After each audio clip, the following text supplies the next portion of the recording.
César dans la planète des singes, mais regardez-moi cette badassitude. Cette saga commencée en 2011 a mis tout le monde d'accord sur la qualité de leurs effets visuels. Et il y a quelques jours est sorti le film La planète des singes, le nouveau royaume. Et ce film peut clairement gagner l'Oscar des meilleurs effets visuels. Mais alors comment et pourquoi? Eh bien c'est ce qu'on va voir dans la vidéo d'aujourd'hui. Comme je vous l'ai expliqué dans ma vidéo sur pourquoi les effets spéciaux sont moches aujourd'hui, l'importance des studios d'effets visuels et d'une bonne équipe de production et d'un réalisateur est important. Et à la manière de Denis Villeneuve pour Dune 2, le réalisateur du dernier volet de La planète des singes, Wes Ball, est un très grand fan de la série de films avec des singes intelligents qui disent non. Enlève tes gros doigts puants de moi, saleté de macaque stupide!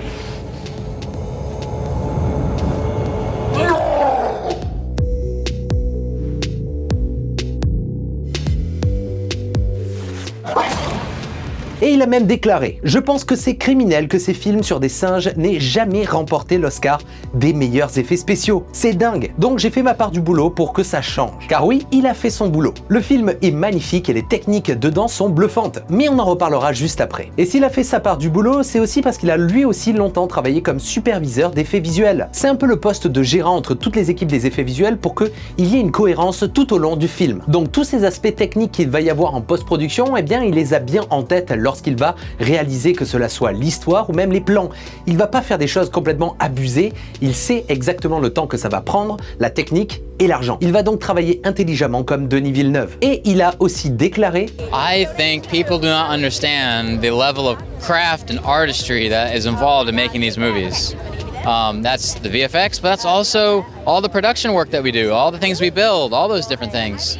And I think people are gonna love it. Certain geeks will love it. I will love it. Comme pour le film The Creator, réalisé aussi par un FX supervisor qui s'appelle Gareth Edwards, La planète des singes, un nouveau royaume a donc pour papa quelqu'un qui comprend les outils visuels que le film va devoir emprunter pour avoir des CGI ultra bien foutus. Car des CGI dans ce film, eh bien il y en a beaucoup. Il y a même le nombre de plans full CGI, donc ça veut dire en complète 3D, le plus élevé de toute la saga de La planète des singes. Avec en tout 30 minutes de plans en complète 3D sur un film qui fait à peu près 2h20. C'est beaucoup. Et pour réaliser cette prouesse technique, ils ont forcément fait appel aux meilleurs. Et qui sont les meilleurs dans le milieu des effets visuels?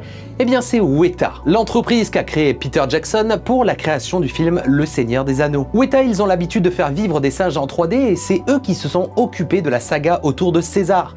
Et c'est grâce à eux que les techniques de motion capture ont réellement avancé. Enfin, maintenant on appelle carrément ça de la performance capture parce que c'est devenu tellement précis que toutes les mimiques émotionnelles des acteurs sont importantes pour la performance du personnage en 3D. Regardez le king de la motion capture, c'est Andy Serkis, qui a donc fait Gollum et César. Quand on regarde le visage de César, on reconnaît le visage de Serkis et de toutes ces petites micro-performances que son visage donne. Et c'est pareil pour le nouveau film de La planète des singes. Tous les singes que vous voyez à l'écran sont de réelles personnes. Leur jeu provient d'acteurs. C'est plus juste de la 3D. Il y a l'essence d'une personne, d'un acteur, à travers ces personnages numériques. Et c'est fou de voir ce niveau-là de précision. D'ailleurs, le réalisateur du film veut sortir une version de La planète des singes sans les effets visuels pour que les spectateurs se rendent compte du travail qu'il y a derrière ce genre de film. Montrer ce qu'il y avait avant toute l'étape numérique peut permettre de faire découvrir aux gens l'impact des effets visuels dans des films comme La planète des singes et donc sensibiliser à ces métiers qui ont énormément besoin de compréhension pour qu'ils soient beaucoup plus respectés par les gros studios hollywoodiens. Les artistes effets visuels d'aujourd'hui sont de véritables magiciens des temps modernes et que quand ils sont respectés et qu'ils ont le temps de faire leur travail,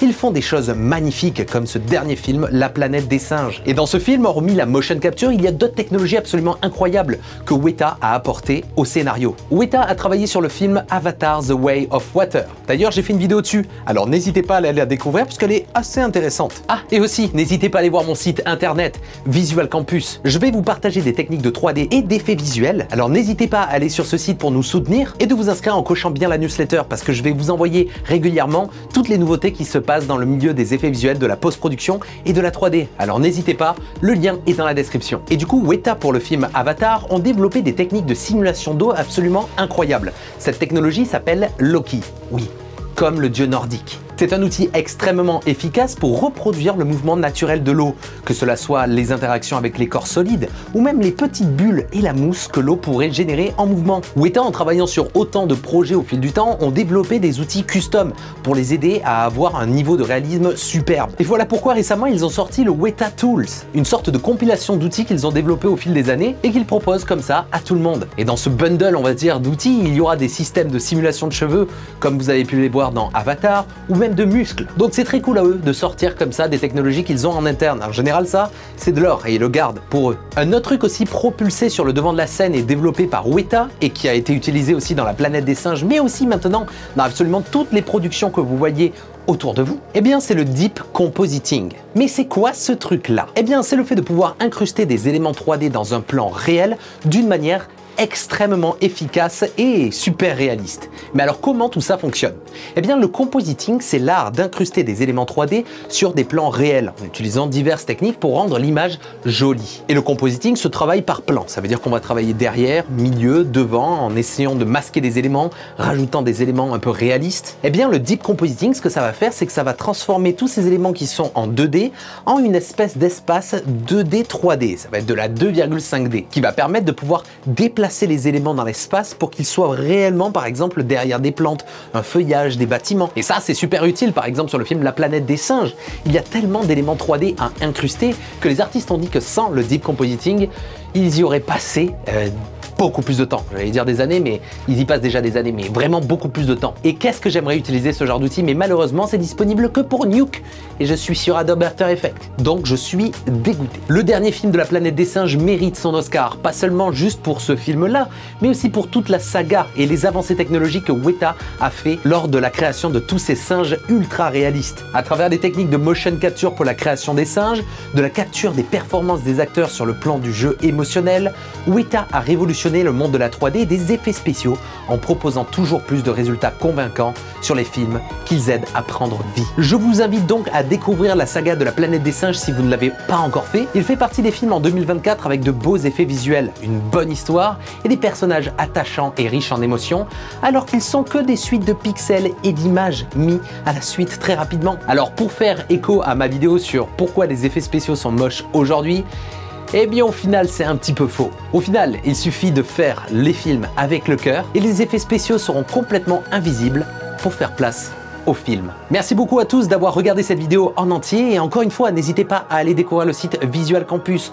On y a mis toutes nos tripes dedans et ça serait vraiment super que vous nous donniez la force sur ce genre de projet. On essaye vraiment de faire des choses cool pour la communauté en France et sans votre soutien, on n'y arrivera jamais. Alors n'hésitez pas à aller découvrir tous nos tutoriels qui sont gratuits, payants et même nos assets. Si vous nous donnez la force, eh bien nous, on va vous rendre les choses au centuple. Alors n'hésitez pas, le lien est dans la description et nous, on se retrouve très prochainement pour plein de nouvelles vidéos. C'était Atom.